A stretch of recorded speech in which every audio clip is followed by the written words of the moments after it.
ગુજરાત 18 લાઈવમાં આપનું સ્વાગત છે। જંગલ સફારી ખાતે વિવિધ માંગોને લઈ કર્મચારીઓની હડતાલ। નર્મદા જિલ્લામાં જંગલ સફારી ખાતે છેલ્લા 5 વર્ષથી ઘણા કર્મચારીઓ અલગ અલગ પોસ્ટ ઉપર ફરજ બજાવે છે, જેઓએ પોતાની વિવિધ માંગો જેવી કે જોઈનિંગ લેટર, પગાર બાબતની વિસંગતતા, મેડિકલ ઇન્સ્યોરન્સ તેમજ સેફટી, આઈ કાર્ડ તથા ગ્રેજ્યુએટી જેવા વિવિધ મુદ્દાઓને લઈ કર્મચારીઓએ હડતાલ પાડી હતી તેમજ પોતાની ફરજ પરથી દૂર રહ્યા હતા। આ બાબતે જંગલ સફારીના અધિકારીઓ સાથે વિવિધ મુદ્દાઓને લઈ તેમજ વહાલા દવલાની નીતિને લઈ શાબ્દિક વિવાદ થયો હતો।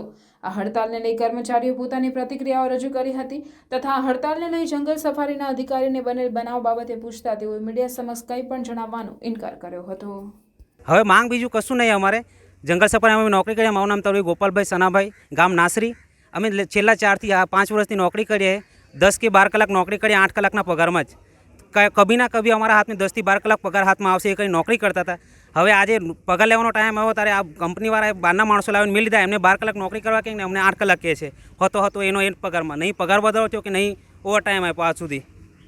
અને બીજી વાત એ કે અમે પૂછ્યું કે આવું કેમ હતા કે આ ભરતી અમે નહીં કરી, એસઓના કલેક્ટર સાહેબે કરી લઈએ। અમારા એચઓડી જે ભાનુ સાહેબ ખરા ને એમણે અમને આ જાણ કરી સવારમાં કે સોમવારથી તમારે 1લી તારીખથી 8 કલાક નોકરી કરવાની।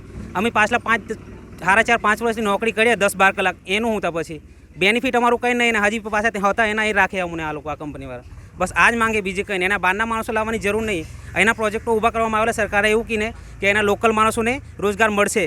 હવે રોજગાર આપણું લોકલ માણસોને મળવા પાત્ર રહે તો આ લોકો બહારના લાવીને ઘાલે છે અહીંથી। હમણાં હાલ સફારીમાં લોકો એનિમલ કીપરથી મારીને સિક્યુરિટી ગાર્ડ 30 થી 35 ગણનો સ્ટાફ આવી ગયેલો છે। અત્યારે લગી કોઈ માણસોએ ધ્યાન પર લીધું નહીં, મોટા માણસોએ। એક બીજું કે કોઈ નેતા બી નહીં આવ્યા, નહીં એમડી સાહેબે જાણ કરી કે કોઈને જાણ નહીં કરતા। આ લોકો એમની રીતે મન ફાવે એવું કરે છે। મારું નામ તળવી નૈનાબેન છે। હું કેવડિયા ગામમાં રહું છું અને છેલ્લા 5 વર્ષથી હું આ જંગલ સફારીમાં અમે એક એનિમલ કીપર તરીકે ફરજ બજાવીએ છીએ। પહેલાં શરૂઆતમાં 2019માં અમારે એક એનિમલ કીપર તરીકેની અમારે ટ્રેનિંગ હતી, જે 3 મહિના જૂનાગઢ અને 3 મહિના ગાંધીનગર હતી। ત્યારબાદ અહીંયા આગળ 5 વર્ષથી ફરજ બજાવીને અમે અહીંયા નોકરી કરીએ છીએ। અને અત્યારે નવા જે એનિમલ કીપર લઈ આવ્યા છે, અમારા હેડ બનીને આવ્યા છે, પણ અમે અહીંયા આગળ નોકરી કરીએ છીએ તો એમને અમારે નીચે લાવવા જોઈએ કે અમારી ઉપર લાવવા જોઈએ, બરાબર। અને અમે અહીંયા આગળ કંઈ રહીએ છીએ તો અમને કોઈ ફેસિલિટી બી નહીં આપ્યા કે અત્યાર સુધી કંઈ આગળ શું રહેવા માટે કે કંઈક ગમે તે કંઈ આપ્યું નથી અમને અત્યારે। અને જ્યારે એમના સ્ટાફને ફૂલ ફેસિલિટી આપવામાં આવે છે, જેમ કે એમને વ્હીકલ લેવા આવે છે, મૂકવા જાય છે, પ્લસ એમને કેવડિયા રૂમ પણ આપ્યો છે, જ્યારે અહીંના સ્થાનિક લોકોને એવી કોઈ સુવિધા આપી નથી। તો સ્થાનિક લોકોને અહીંયા સુવિધા પૂરી પાડે એવી અમારી માંગ છે। અને પ્લસ અમારી જે 5 વર્ષથી અમે અહીંયા જોબ કરીએ છીએ તો એના માટે પણ અમને કોઈ જ પ્રકારની સિનિયરિટી અત્યાર સુધી આપવામાં આવી નથી। હેડ કીપર આવી ગયા છે તો એ અમારી ઉપર રહે છે હાલમાં।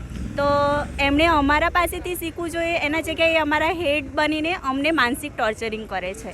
તો અમને અહીંયા જોબ કરવામાં પહેલાં જેવો ઇન્ટરેસ્ટ પણ નથી આવતો। તો અમારી એવી માંગ છે કે અહીંના સ્થાનિક લોકોને લો, બરાબર છે, તો અહીંના સ્થાનિકોને રોજીરોટી મળે એના માટે જ આ ડ્રીમ પ્રોજેક્ટ પણ છે।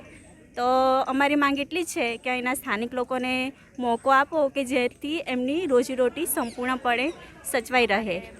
અને આદિવાસીઓમાં પણ ભણેલા ગણેલા છે જ ઘણા બધા। અને અમે પણ બધા એનિમલ કીપરમાં જે સ્ટાફ છે એમાં પણ ઘણા બધા ગ્રેજ્યુએટ જ છે, કોઈ એવું છે નથી કે નથી ભણેલા। અને 12 સાયન્સવાળા પણ છે, 12 ધોરણ સુધી તો બધા જ ભણેલા છે। તો અમારી એટલી જ માંગ છે। અને ઠરાવ મુજબ 35 એનિમલ કીપરને કાયમી કરવાની વાત કરવામાં આવી હતી, તો એ પણ અત્યાર સુધી કોઈ જ માંગ સ્વીકારવામાં આવી નથી। અમે સરકારશ્રીને અત્યારે એક અરજી પણ કરી છે, તો એનો પણ કોઈ હજી સુધી નિકાલ આવ્યો નથી। તમારું નામ? મારું નામ તળવી દક્ષાબેન, હું ખડકદા ગામથી આવું છું।